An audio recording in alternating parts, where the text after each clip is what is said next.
Hello, my name is Gabby Smith, and today I will be exploring 5 new to me digital resources that can be used in my educational setting. I am a fifth grade teacher, which gives you a little bit of context going into some of the things I was looking for. The first resource that I found is called Instapaper. Now, the purpose of this website is it allows you to save and organize any content that you come across, maybe while you're researching or maybe while you're just browsing. And then it gives you access to the content that you saved across multiple platforms. So if you saved it here on this desktop, you would also have access to it on your phone, or if it's linked to a Kindle, you would also have access to it on a Kindle, a tablet, whatever you can think of. So I added this earlier, but I wanted to show the process of how you can add a new website or a new link. So you come to this add link right here, and then you can copy and paste. I'm using an article that I found on the next resource that I'm going to be talking about. And then you simply click add, and then here it is. Here is your source. Now to this, you can like it, you can add tags, you can archive it, delete it, edit it, but when you click on that link, it gives you the article that you found. It's not just limited to articles, you can also add um, videos, any other resource that you come across. I felt that this would be something very easy to use with students that I work with, fifth grade students. And they could use this as a tool when conducting research to keep track of relevant articles and information. I think maybe a con of this, or like a difficulty that we may run into, is the organizing of the information. They do have an add folder section, and so you could create folders based on what you're looking for, right? Or if you want to search. Sort your information. So the adding, I think this would just be a tool that you would really have to intentionally teach your students how to use, which, most tools are.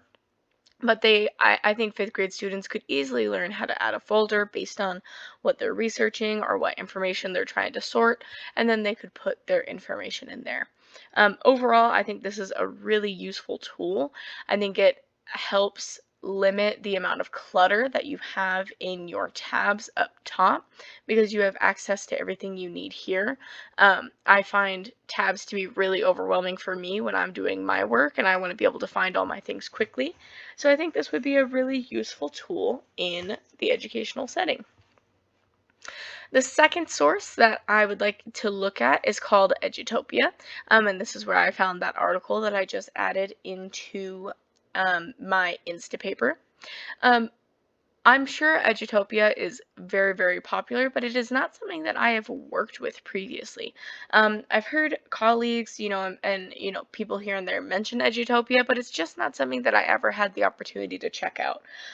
Now looking at it, it's clear that it's a website that gathers articles on teaching practices and strategies and also can include informational videos.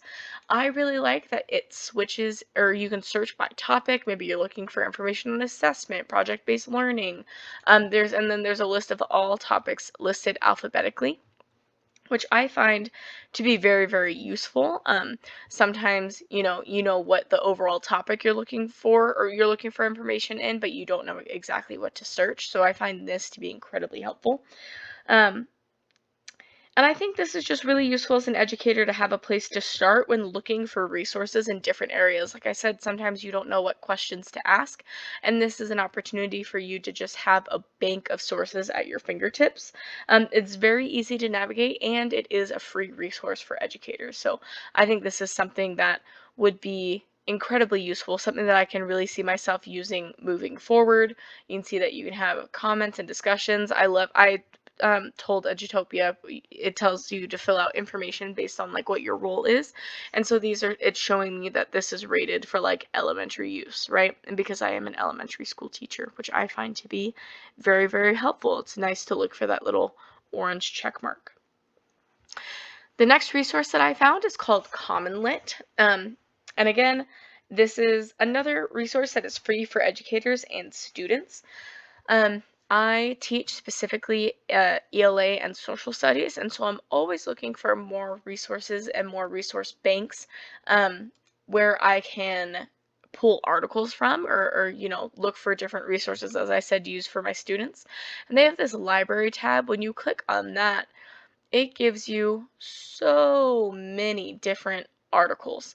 I love that it gives the grade for some of them. It gives the Lexile level, and it also gives the genre right on the front. You don't even have to read through it to figure out what's going on. I find that incredibly helpful. I love that you can create a class. You can search by grade. You can search by genre. They even have this very fancy by standards, which this is incredibly useful for me. Um, I think that's going to help limit my search time because I have something at my fingertips that's potentially going to meet my requirements. Obviously, you have to vet everything that you go through, right? Like I would read through the article to make sure that it actually fits my needs, but to have this to cut down on some of that time, I think is incredibly helpful. I also think it's really exciting that there's a category for target lessons so that I can search by skill. I think that that's incredibly helpful as well. So overall, just a really large platform for articles for useful information, things that I can use with my students in the classroom if I'm looking for supplementary texts or even something for my small groups. I think that this would be a really useful tool. The next is one that I'm particularly excited about. This is called Parlay Ideas. And this has an AI feature to it, but it's largely about building student-driven dialogue, excuse me. Um, but it also makes it easy for teachers to be able to track student participation in that discussion setting. And so when you sign in, you sign up, right, and you go to this page, and it gives you a couple of demo courses for written roundtables and verbal roundtables. The written roundtables, students do that independently at their seat. They're able to answer discussion questions. They are able to comment on others. They're able to make connections. But something that I found that was really, really interesting and I think really helpful is that in the written roundtables, students are given sentence stems and they are also kept anonymous. So, anonymous to each other. The teacher would know who's speaking to each other. But in the written roundtable, they are kept anonymous, which may help students who are a little bit more shy to share with each other. And that's information that I found particularly useful because I do have kids in my class who are a little shy and a little nervous about participating with things that maybe they don't feel like they understand fully. But this would be, I think, a great way to help open up that dialogue for them and give them a chance to participate. They also have verbal roundtables where you would, in the class, hopefully, right, be able to sit in a circle and everyone would have their device. And students are able to like tap into the conversation, which means that they can, it puts them in line basically. And then the teacher is able to moderate who's speaking next. And they say, I have a question, or I want to build on this, or I disagree with that. And so you're able to track student participation that way as well because you can keep track of when they spoke. What kind of speaking were they doing, right? Like, was it a question? Was it building on someone? And I think that that's super interesting and super helpful. Because I think for me as an educator, one of the ways that I kind of fall flat is tracking the participation with our class discussions. Like, I know the kids who speak all the time, and I can tell you that they, probably spoke on this day, but the kiddos that don't speak up as often, but they feel super confident in an area, I don't track that as well. So I think Parlay would be a really useful tool. It has a lot of really cool features as well. It has an AI aspect to this called Parlay Genie, where all you would have to do is put in what your topic is and what grade of students you work with and what type of questions you want it to generate, and then it creates questions for you. But there's also, it's called Parlay Universe. It's this little icon right here, and then when you click on it, it opens you up to this. And I think this is incredibly interesting. You are able to create your own. Looking at my portfolio, I could create my own roundtable discussion, either written or verbal. But there is also a bank of written and verbal roundtables already made. So you can see who made it. From here, you can see a little bit of the topic. But for example, if we were in this early discussion, prompts and icebreakers, which I think would be a good way to start when using this tool, right? Let's say I click on, would you rather be a witch, vampire, or zombie? Obviously, this is pre-created, right? Um, and so it has a learning goal, it has content and multimedia, and then it has a discussion question. And so they answer the discussion question, and then students are able to respond to that. They can say if they change their perspective, do you disagree, why not, and can you build on their ideas, which I think is incredibly interesting. I think that's a really great way to do that. But there's so many. I mean, you can search by subjects. Like I said, I'm an ELA teacher, so if I wanted to do poetry, which is a really big thing and something that sometimes students have a hard time grasping, there are so many poems that I could choose from. So I think this is a really interesting source. I think it's so cool. It's something that I'm really interested in using in my classroom. Because I want to have those roundtable discussions, but sometimes they're hard to facilitate, and Parlay seems to be able to be that tool to help you facilitate that discussion. So I'm very interested in this, and I'm very excited to use it in these upcoming days and weeks. The last resource that I looked at is called Edpuzzle. And again, I'm sure this is one that has been in use for a while now, but it's not something that I've ever had any experience with, and no one that I've ever worked with has used this resource.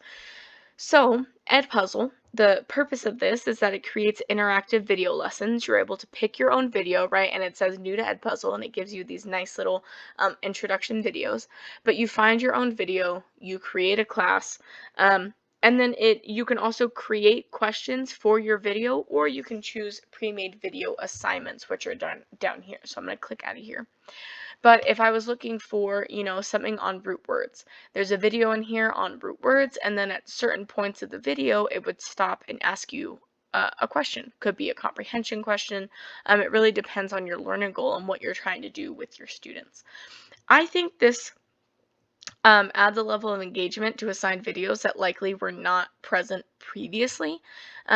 I think it's really important that if we are assigning videos, we're thinking about how to keep students accountable in actually listening to and watching the video and not having their mind wander.